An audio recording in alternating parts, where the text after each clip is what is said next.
Hey guys, welcome back to the mill. Got a small project today. We've talked about that here lately, especially. Don't be afraid of the small projects.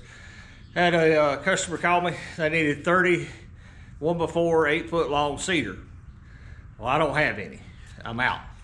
But I do have some live edge 2x4s, 5s, maybe even almost 6. So we're going to take care of the customer today by resawing this. So hang on, we'll be right back.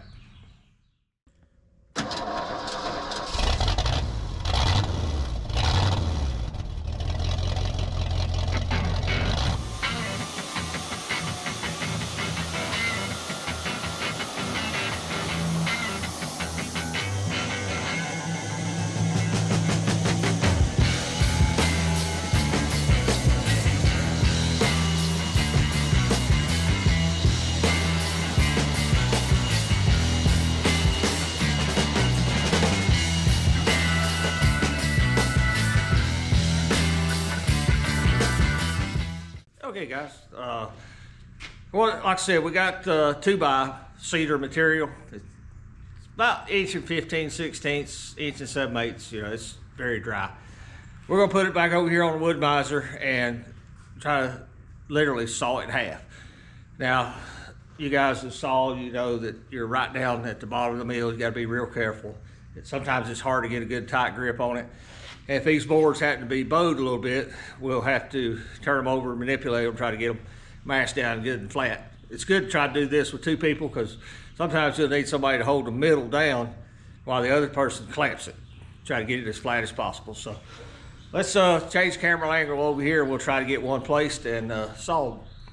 That was perfect, thank you.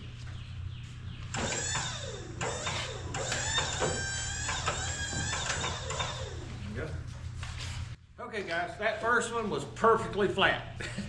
I wanted to show you one that was bowed, but the first one I picked up was perfectly flat. So we're gonna go ahead and saw it, and when I find one that's got a bow in it, I'll come back and show you how we try to correct it. So let's make the boards out of this one.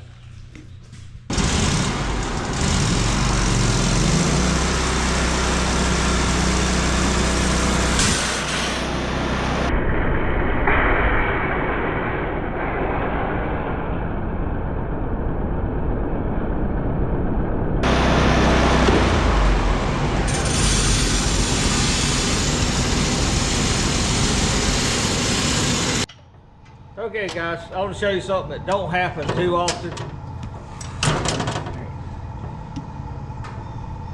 This blade, this is one reason you don't let kids play around your mill or other adults that don't know where the danger spots are.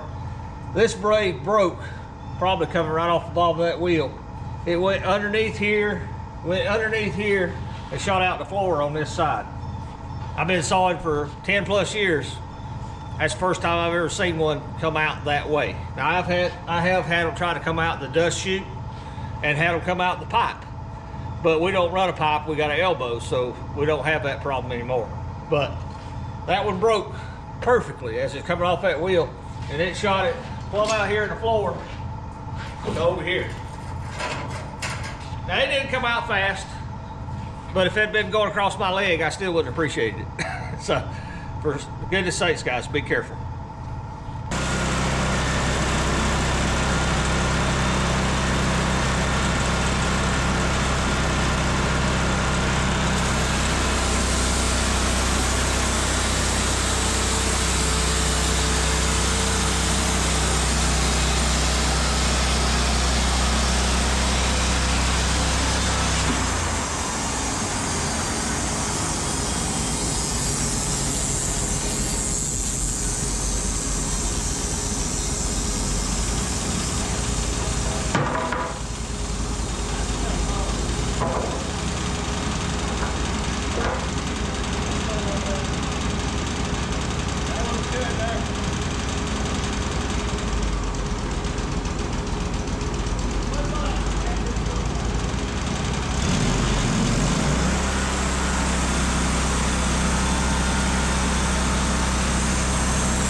Okay guys, we got one that's got a little crown in it. You can see it moving. This is why you need two people, because I'm going to hold it down and Matthew's going to clamp it. Right off of it. Now do it again. There you go. Now, that's what I was talking about. That pulled it down in a cedar board. You can easily push that little bit of bow out of it. Some of them may be worse, but you need to check that before you try to resaw it, or you go end up with a board that's 3/4 to half to 3/4 or worse. So, okay, let's get this done.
Shot through there and didn't catch the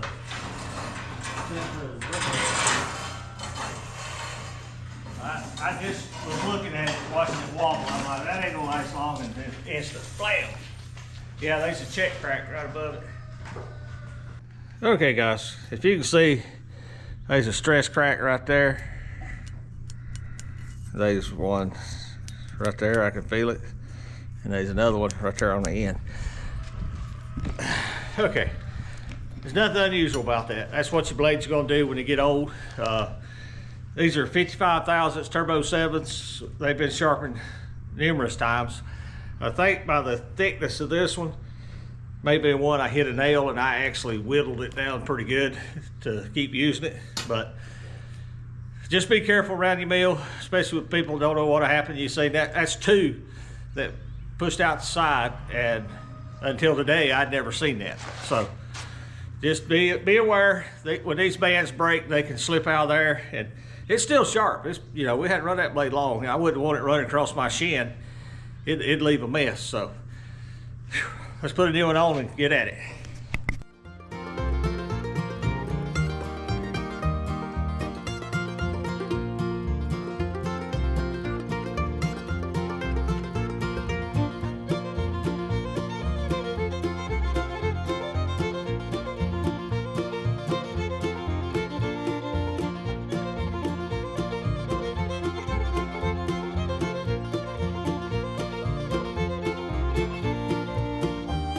Okay, this one we barely had a hold of it because of that knot right there. That's why Matthew and I both were trying to add a little extra weight to it, holding it. Now we got our 30 plus boards here. We're gonna run them through the edger, and this project will be complete.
Okay guys, Matthew tried to run me to death on that edger. I didn't get a break. But customer wanted 30. We ended up with 35, 1x4s, 7 to 8 foot long cedar. So that's a finished project. That's some pretty stuff. For some reason, people around here want to make flower beds out of it, or raised garden beds. A little pricey for what I'd use it for, but whatever. We're here to take care of the customer. That's going to do it for today's video, guys. I hope you learned something. For goodness sakes, be careful around your mill with those blades. That one, I've been running them long enough, I can see them when I'm looking at the blade, and that thing's running this way, but every now and then I start to see it shimmering back and forth. That's a good indicator that she's getting close to breaking. And that last one that broke, I just looked at it and seen it shimmering. I was getting ready to tell Matthew it won't be long, and blam, there it comes. So just something to bear in mind.